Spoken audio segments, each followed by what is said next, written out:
Welcome to Who Taught Ya, which is a platform where we discuss a plethora of subjects of who taught you. What are you discussing today? We're discussing sex, and we're going to talk about who taught you about sex. Yes, that's exciting and nerve-wracking at the same time. What's your names? Well, my name is Paula, and I'm Jamila. How did you guys meet?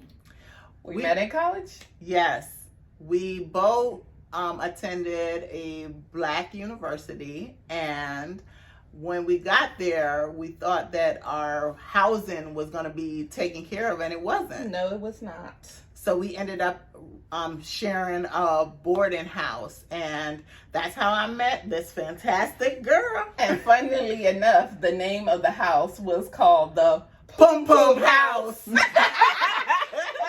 So it's fitting for this topic that we're going to talk about today. So we met at the Pum Pum House, y'all. Where are you guys both originally from? I am from Jamaica, West Indies, but I was raised in the U.S. And I'm originally from Georgia, but I now live in Bermuda. Okay, so today we're going to be talking about who taught you sex. Of course, we have Paula and Jamila here. Paula, who taught you sex, or what do you know about sex originally? All right. From the very beginning. So, for me, who taught you about sex is not that interesting. It was really my mother. Like most people, they learn from their parents. But my mother decided when I was in Jamaica, about 8 years old, to give me a book. And the book was kind of like, it had big words for 8 years old, like clitoris, ovaries. I didn't know what it meant. So she never really sat down and talked to me about sex. Did anybody ever sit down? Any of your parents? No, it's funny because I just had this conversation with my mom. I was like, so why didn't you talk to me about sex when I was growing up? And I think it was just how she was raised, right? Like the idea about sex was like, you don't have it until you get married, right? So it's like, irrespective of you having boyfriends and going off to college and doing your own thing, it was just not to be talked about, because why would you, right? You would only need to know about that stuff when you get married. So no, nobody talked to me about sex. And I think too, when you're a young child and you're a female, the thing about sex that they ultimately want you to know is not to get pregnant. That's it. Nothing else. Well, for me, it's like, well, you're going to be married, so it's all right if you get pregnant. So it was none of that conversation. And plus, because I grew up Muslim, like that was taboo. You're not even supposed to be dating. What you mean? How you going to have sex if you ain't got no boyfriend? So that was my kind of experience. So really, for me, I was a late bloomer, if you say, because I had to figure it out all by myself. And my father was a preacher, and so when I would go and visit him, he believed like women supposed to wear skirts all the way down to their toes. And I remember a guy coming to me later on in my teenage years telling me, well, your dad said that we could date. And I felt like, I'm from New York, Brooklyn. I'm like, go date him. You ain't dating me. But the thing too is that I learned about sex in the streets, right? Like a lot of people do. Let me ask you something. Jamila, being Muslim, what did you know about sex from what your parents taught you or what society taught you as being Muslim? You're not supposed to do that. At all? No. Sex is for procreation. You're supposed to have babies. You have sex with the baby. Sex to make the babies. Not with the baby. Not with the baby. No, for real though, I think it really was more of a taboo subject. You don't really have sex for pleasure. Don't enjoy it. You're not supposed to enjoy it. No, nobody talks about that. So what about you as a Christian? As a Christian, I just knew I wasn't supposed to have sex. I wasn't supposed to have sex. And, sex is for when you have sex, you're going to get pregnant. Yeah. But as I said, I learned from the streets. And one thing about that, you have to be careful who you listen to in them streets. Because my friends was telling me, I've already had sex, and come to find out years later, they never had sex. So the streets will lead you the wrong way. You're trying to catch them up, and they like, now she know more than I do. But I do remember like growing up in high school, and I had a friend who was very well versed in that, and okay, so she had all these partners and all this stuff, and I just used to marvel at like, how do you do this? Like, what is the process that you go through for somebody who's never had a boyfriend or nothing? Like, we hadn't kissed or anything to now jump to actually being intimate with someone and having sex. So really, who taught me was just experience. And, as I grew up, when we went to college, it's probably when I had most of my education, really, if I'm being honest. I started earlier because I listened to the streets. She was fast. And that's why I said don't listen to your friends, because everybody lies. The boys lies, the girls lie. Even when you get grown, they lie. They lie on their stuff. Okay? So don't go by that. Can I ask you guys a question? A lot of the generation today learn a lot of their sexual innuendos from porn. What did you guys know about porn when you were growing up? Well, for me, I learned about porn the first I think I was about probably 10 or 11. My cousin was babysitting me in a condo, and I had other cousins who lived on the same floor, and they told me, when you wake up, go to your other cousin's house and they will feed you. It just so happened when I went down there and I'm knocking on the door, the boys wouldn't let me in. So finally, I went back to my girl cousin. She walked down the hallway. We having attitudes. Let us in, let us in. They let us in. And do you remember back in the days, if you're young, you won't remember this, but older people will, the TVs that were from the floor all the way up to the ceiling, there was a piece of furniture. Exactly. And they had porn on it. And we were like, yeah. And then I got my food and I went about my business. So that was my experience about porn. So I'll tell you a story. So I don't know if this is how we're dating ourselves, right? Y'all don't know how old we are, but you'll figure it out when I tell this story. So my first memory, I think, was I had my oldest brother, and we had a little tiny square black and white TV, right? And then after a certain hour, like I think after like 12 midnight, on the TV they would put on like extra channels, right? And so we didn't have the subscription to the extra channels, but if you turn the dial to the right channel, you can actually see a little bit. So you got the little rainbow line to tell you the TV is off, and then you got the little static, the fuzzy static, and then you can see people in it. So I would be looking. So that was my first introduction, and I don't know. I was living in LA at the time. I must have been 10, 12, something like that. But that was my first introduction. What, half a leg here, half a titty there. That's what I remember seeing. And one thing I do know, we were talking about it just recently, that I think a lot of people, especially boys, right? Because, and don't get it twisted, women do like porn too, right? So boys will watch porn and believe that that's how sex is supposed to be. Lies. And those people are paid to do a job. You know what I'm saying? They're actors and actresses. It's a different industry, right? But they making money. Exactly. And I would agree with you, because I feel like when I talk to my friends now, we're older and we have our experience. So now we know, we taught us. When you ask who taught you, we taught you. But now when I talk to my girlfriends and stuff, you're like, oh my God, why? Why is it so hard, like, to be intimate with someone and actually enjoy it and have a good time? Mm-hmm. And I feel like it's because they learned what they learned from watching porn and thinking that's how it is.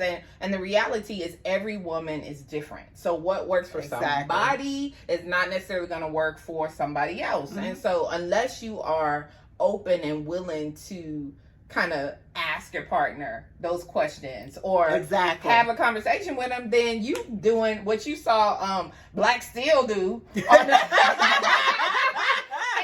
all wrong. And meanwhile your partner's like, why, Lord? So I don't know, girl. And I think when you're young too, you kind of are apprehensive to ask serious questions that you really need to know. Like, okay, well, let me see you in the light, because everybody wants to do it in the dark. You need to see what you getting into. You need to see, does anybody have anything on their persons? You know what I'm saying? She's doing it with the light on? I need to see. That's grown people stuff. Yeah, but I think that everybody is scared, right? So you need to ask grown questions like, let me see your medical history as far as, do you have any STDs, or, what are you only heterosexual? Because today a lot of people are fluid. So you need to ask those serious questions. If you're telling advice to anyone, or even in yourself dating, how would you pose those questions to your potential person that you might be interested in having intimate relationships with? I mean, for me, I think it is still a hard conversation to have, right? You still have grown up with these kind of preconceived notions about sex and what's taboo and what's not okay and what is okay. And so having those conversations, even though the older you get, the less you give a shit about what people think, but it's still difficult to have. And so if I were having a conversation with my younger self, I first of all would try and give the basics, the basic information about what it means to have sex with someone, right? Yes. To me, I think that there's the physical aspect, right, of having sex, and then there's that mental and emotional aspect. With women, I think we are receiving a lot. We're giving of ourselves, whereas a lot of times for men, it's just a physical act. Yes. And I think with women, there's a lot more emotion involved. And so even though it could just be a booty call, there is still that emotional connection that happens or forms unless you can prepare yourself mentally that that's all it is sex. So I think for me, I would have conversations with myself about that and prepare myself for that, and emphasize the fact that it should be on your terms. Like, most definitely. And whenever you're ready. And whatever that looks like for you is what it should be. And don't feel bad. If you see somebody like, don't feel bad, because I think we're made to feel bad that we feel that way. It's okay for a guy to be like, she look good, I want a piece of that. But if a woman says that, oh, now what? We a hoe. Exactly. She's a hoe. And I don't think it's fair, but that's what I would say. Yeah, and if I was having a conversation with my younger self, I would say that sex and love are two different things.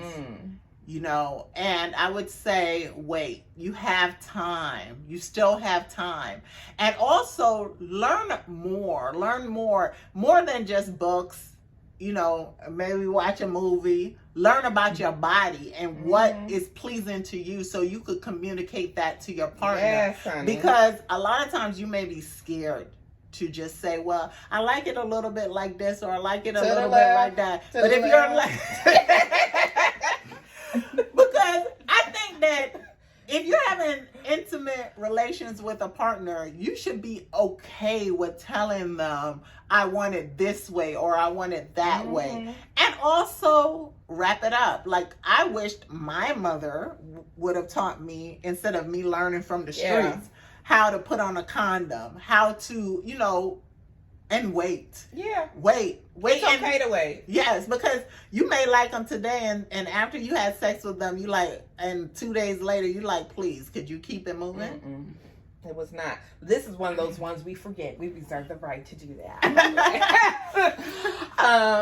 So I think it is definitely a conversation that we will have now. Like, I'm a parent now. Yes. And so I know having a conversation with my son and talking about sex, I'm sure he's like, oh my God, please, can the ground just swallow me up? Because why are we having this conversation? But I feel like you have to say, I don't want him to ever be in a situation where he is confused about how to put on a condom, or whether or not he needs to be using a condom. Because in my reality, sex is going to happen. Now, I'm hopeful that he's ready for when it happens, but it's going to happen. Versus when I was growing up, it doesn't happen. Like, you don't have those urges. Yes. Like, we never talked about that. So, yes. And I think it's presumptuous to think that we're not going to have those kind of urges and things like that. So, okay. So about that, as women versus men, do women need to be satisfied equally? Yeah. What you mean? We come first. Hello. We should come first. You know what I mean? You know how they say, like, when women are dating guys or whatever, most women who have been in a relationship with guys, they've like, it wasn't like instant attraction, right? Yeah. So you know who you end up with. You're like, it's not just about that physical attraction. It's about how they treat you and all that. And then you grow to love them, and they're like the best thing ever since sliced bread. Whereas I think men are a little bit different. So I do think that when it comes to who should be satisfied, like if you do us, you gonna get yours, right? It doesn't require, most definitely. It doesn't require as much work from the male's perspective. So if you care about your significant other or you love that person, then wouldn't you want them to be satisfied or pleased or equally satisfied? So, and that's, you can't be selfish with love. But I wanted to circle back around to us. You know, we have kids, and one thing that also I would like to share is that it's different. It's different conversations from men versus female. When you tell a child, with a guy, you have to tell him too. If you're in the middle and you've already gotten the end or prior, you know what I'm saying, and the girl says, "No, I changed my mind," you have to be okay with, okay, that's okay. We could do this another time, because then it can carry repercussions if you don't. And then also for a woman, if you change your mind, it's okay to change your mind, you know? So those things are very different conversations that you need to have when you're having conversations with children or even younger people or even older people. Sometimes they don't know they could change their mind. Yeah, I think it's just in general. And I would also say now with like social media and everything, like they can just type in a word and get all kinds of stuff. And I think for us as parents, it's our job to try and edit it down and to fill in the gaps that maybe the internet won't provide. But yeah, it's definitely a different kind of environment when it comes to sex nowadays. That's true. Are sex toys okay in the bedroom for men and women?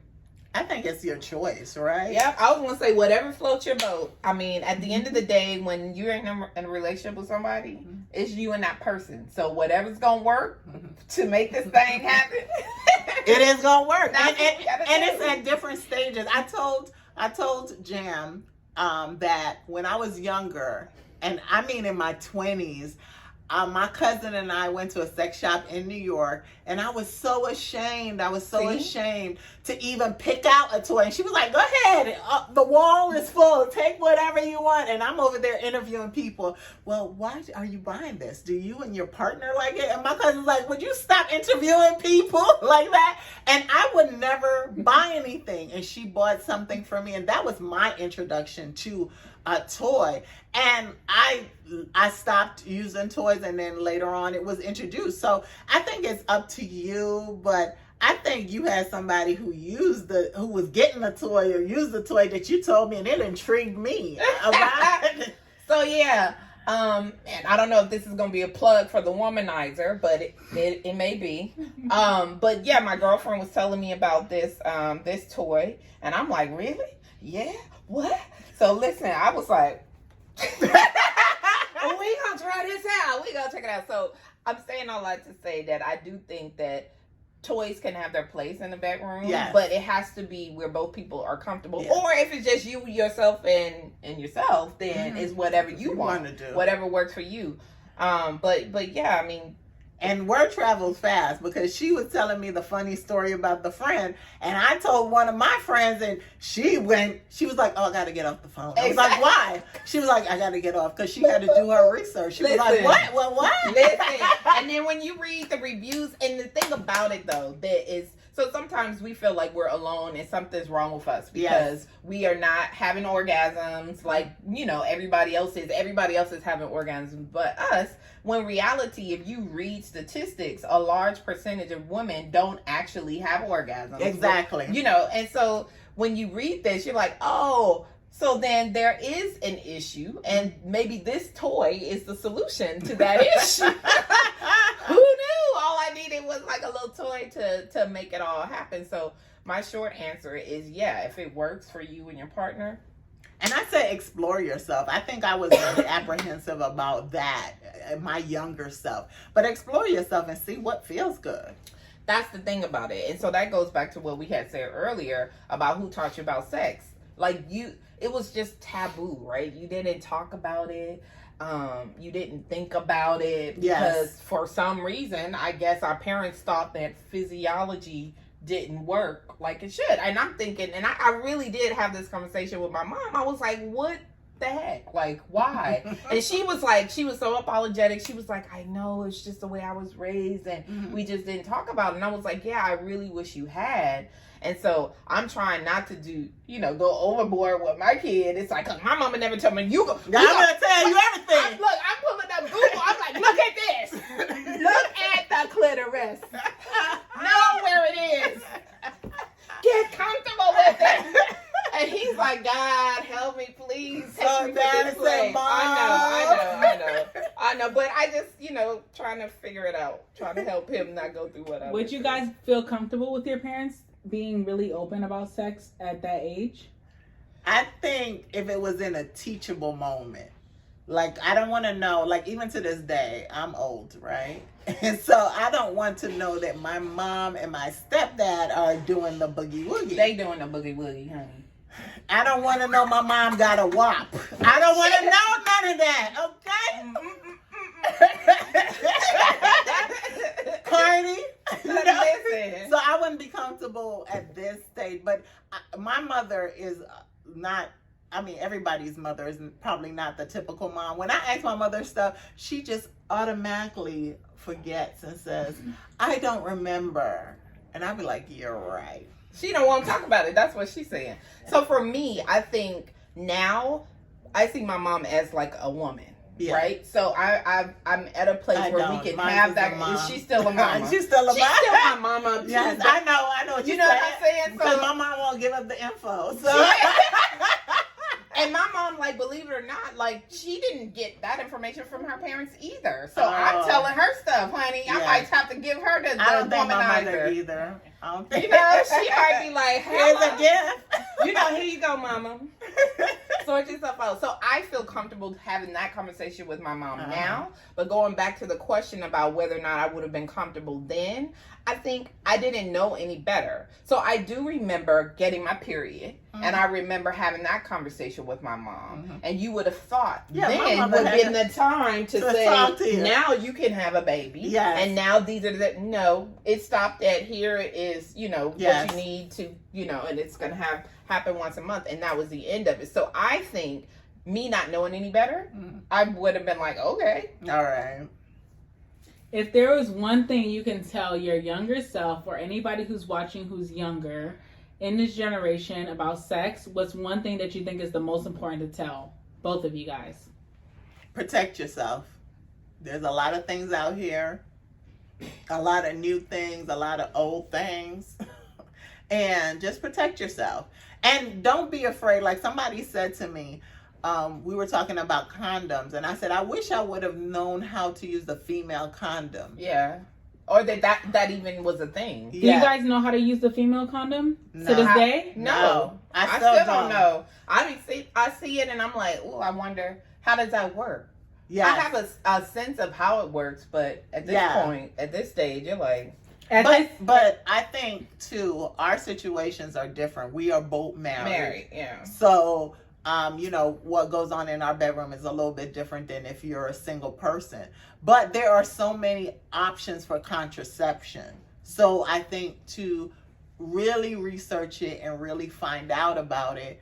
And if you don't know, ask somebody. Don't be scared to talk to people because sometimes you could be in the same ballpark as them and they may be able to share it with you. And what I would say is to know yourself. Right? And be comfortable and confident enough if you don't feel ready, then don't do it. Like, Correct. when you want to have sex, it should be when you're ready, and it should not be before then, right? And it shouldn't be because someone pressured you into doing anything you don't want to. And then, just like Paula said, do your research and understand what is out there. Like, if you don't feel comfortable enough asking a person like what their status is, what their sexual history is, you gonna let that person inside you? Like, Exactly. you know what I mean? It's like, you can't have these conversations, but you're gonna actually allow them to be intimate with you. So think about it from that perspective. It's like, if I'm willing to give a piece of myself or receive a piece of this other person, then shouldn't I be comfortable or confident enough to have those conversations and be comfortable enough to get the answer and make a decision based off of those answers? So. Exactly. So we want to see you next week, and we're going to talk about other subjects about who taught you. And if you think of any, go ahead and put them in the box below. Bye. All right. See you later. Bye.